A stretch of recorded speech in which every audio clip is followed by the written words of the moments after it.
কোন জায়গায় কি বলতে জানি যাই বুকাতে কি লেগে বলে জানি যাই কম না খাবার দেবো একটা চোখ বাসটা করে দেবো কিন্তু একদম একটা প্রশ্ন আমার উত্তর দেন একটু আপনারা সারা বাংলাদেশে হুজুর নাম করা হুজুর কত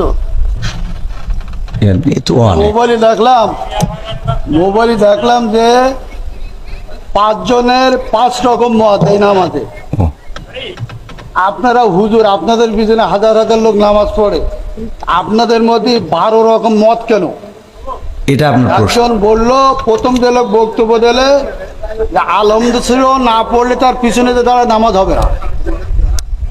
আচ্ছা, মানে এখন মূল প্রশ্ন হলো আমাদের মত এত বেশি কেন? এইটা এত মত বেশি বক্তব্য দিচ্ছেন, সব শুনলাম, আমাদের মধ্যে দ্বিধাবন্ধ দিচ্ছেন তো আপনারা। একজন বললো যে নামাজ হবে না, আচ্ছা আদৌ হবে না, আচ্ছা তিনি খুব নাম করা উচিত, 5 জনের মধ্যে তিনি প্রথম। আচ্ছা, 2 জন বললো আদৌ নামাজ হবে না, পিছনে আরামদায়ক সূরা না পড়ে। আচ্ছা, তারপরে একজন বললো না আরামদায়ক পড়া যাবে না, একজন যখন জোরে ইমাম পড়বে তখন পিছনে পড়ার কোনো যুক্তি নেই। আচ্ছা, 5 জনের 3 জন একমত, 2 জন একমত, আমরা কোন পথে যাব? এখানে বিষয়টা হলো ইখতিলাফ আলেমদের না বাবারে। আমার তো তাহলে এবার আমি একটু উত্তর দিই, সেটা হলো আমি তো অত বড় হুজুর এই বিষয়ে বড় হুজুর উত্তর দিক নাকি? আমি শুধু এতটুকু বলি, সেটা হলো ইখতিলাফটা আলেমদের এই ইখতিলাফ এটা এখন শুধু না, বিশ্বনবী সাল্লাল্লাহু আলাইহি সাল্লামের সাহাবীদের যুগেও ইখতিলাফ ছিল। এটা মত পার্থক্য থাকবে। আপনি একজন চেয়ারম্যান, বাংলাদেশে অসংখ্য চেয়ারম্যান আছে না নাই? তো সব চেয়ারম্যান কি একই সুরে কথা বলে? বলেন, চেয়ারম্যান করে ইসলামের মধ্যে ভেদাভেদ হবে কেন? চেয়ারম্যানই করে এক জিনিস আর ইসলাম এক জিনিস। চেয়ারম্যান আর ইসলামের মধ্যে আপনারা তো বুঝাইতে পারবেন না।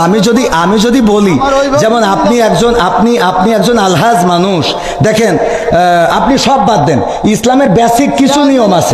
ইসলামের কোনো সম্পর্ক নেই। আচ্ছা, ইসলামের তো আপনি হজটা করেছেন, তাই না? হজ করেছেন না? আমি যে প্রশ্ন আপনার কলম এখানে 6 জন লোক আছে, আপনি সঠিকভাবে উত্তর সঠিকটা আপনি তো উত্তরের আগেই তো বকর করতেছেন। আমার উত্তরটা দিতেই দেন, আমার কথা তো বলতে দেবেন। তা বলতে না দিলে আমি কি করে বুঝাবো?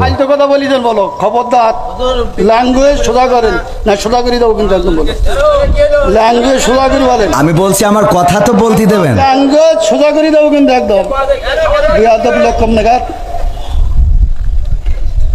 ভগর ভগর করতে আমি খাবার দেবো একটা চোখ বাসটা করে দেবো কিন্তু একদম।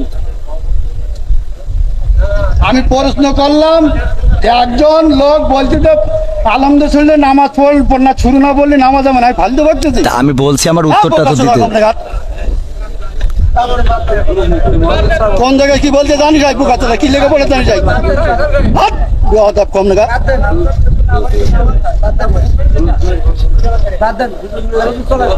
একদম বাস্ত করে দেবো সব একদম।